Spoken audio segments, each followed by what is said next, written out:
গেল ২৭ জুন পরিবারের সাথে রাখাইন আদিবাসীদের বীজ মেলায় যায় সাপু রাখাইন। সেখানে হঠাৎ তার উপর হামলা করে শহরের বারছড়া এলাকার ইনসাফ আলী ও তার দলবল। তাকে মারধর করতে দেখে উদ্ধার করতে যায় তার ভাতিজি মিমি রাখাইন ও তার পরিবার। এ সময় ইনসাফ আলী মিমিকে উত্ত্যক্ত এবং হেনস্থা করে। ঘটনার পরে আইনি সহায়তা চেয়ে মিমি বাদী হয়ে কক্সবাজার সদর মডেল থানায় একটি অভিযোগ দায়ের করেন। এরপর থেকেই তাকে বিভিন্ন হুমকি দিচ্ছে হামলাকারী।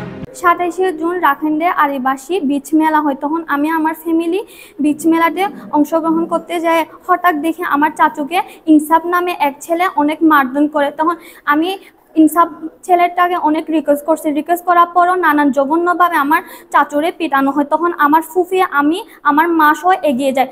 এরপরও আমাদেরকে নানা ছোট পোলাপান নিয়ে নানা রকম ইফটিজিং করা হয়। আপ্পি নামে এক ছেলে আমাকে বলে বাচ্চারা ছেলেরা নাকি মেয়েদেরকে পিটায়, যে তোরে এবার পিটাবো। দেন হুসেন নামে একটা ছেলে বলে তোরে খুঁজতেছি অনেক, তোরে উলঙ্গভাবে আমি পিটাবো। তারপর আমি ওখান থেকে কিছু না বলে, কারণ ২০-২৫ জন ছেলে ছিল, দেন আমার লাইফটা সেফটি মনে করে আমি ওখান থেকে চলে আসি। এই ঘটনা ২৪ ঘন্টা পার হওয়ার পরও আমরা কোনো সুস্থ বিচার এখনো পাইনি। আমি রাখাইন আদিবাসী তরুণী বলে আমার কি কোনো সুস্থ বিচার হবে না এই দেশে? এরপর এই ঘটনার সূত্র ধরে মিমিকে সহযোগিতা করার কথা বলে শহরের গাড়ির মাঠ এলাকার শিহাব ও তার স্ত্রী শৈবাল পয়েন্টে ঘুরতে গেলে সেখানে তাদের গাড়ি আটকে ইনসাফ আলী ও তার দলবল শিহাবকে মারধর এবং তার স্ত্রীকে হেনস্থা করে। ৪ জুলাই আমাদের বীজ মেলা হয়, তখন আমরা ঘুরতে গিয়েছিলাম বীজ মেলাতে। ওই ইনসান নামে ছেলে একটা এসে আমাদের বাইকের সামনে পড়ছে। পরে আমার স্বামী বাইকটা চাবি নিয়ে ফেলছে। নিয়ে আমার স্বামী বলছে যে তুই কেন চাবি নিয়েছ বলে নামছে আমার সামনে। তুই এরকম কেন নামছে বলে আমার স্বামী মাথায় চাবি ঢুকাইতেছে। তারপরে এখানে মারছে, গায়ে মারছে।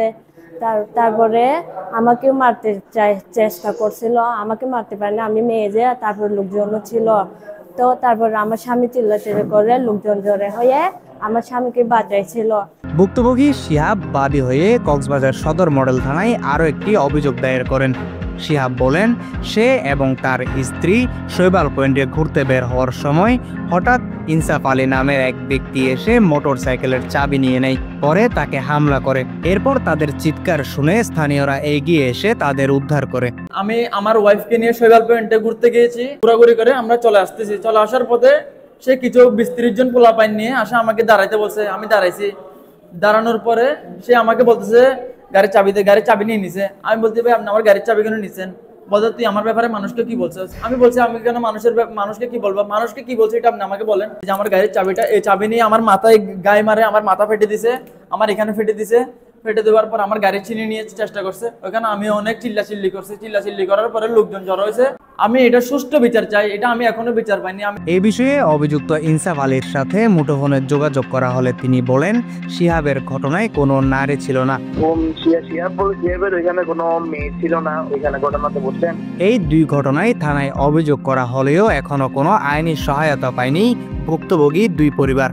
উল্টো ওই ইনসাফ আলী বিভিন্ন মাধ্যমে তাদের মেরে ফেলার হুমকি দিয়ে যাচ্ছে বলে জানান ভুক্তভোগীরা। এছাড়াও সামাজিক যোগাযোগ মাধ্যমে বিভিন্নভাবে অপপ্রচার চালিয়ে যাচ্ছে ইনসাফ আলী, এমন অভিযোগও করেন ভুক্তভোগীরা। এই বিষয়ে দ্রুত প্রশাসনের সহযোগিতা কামনা করেন তারা। News desk, CGN।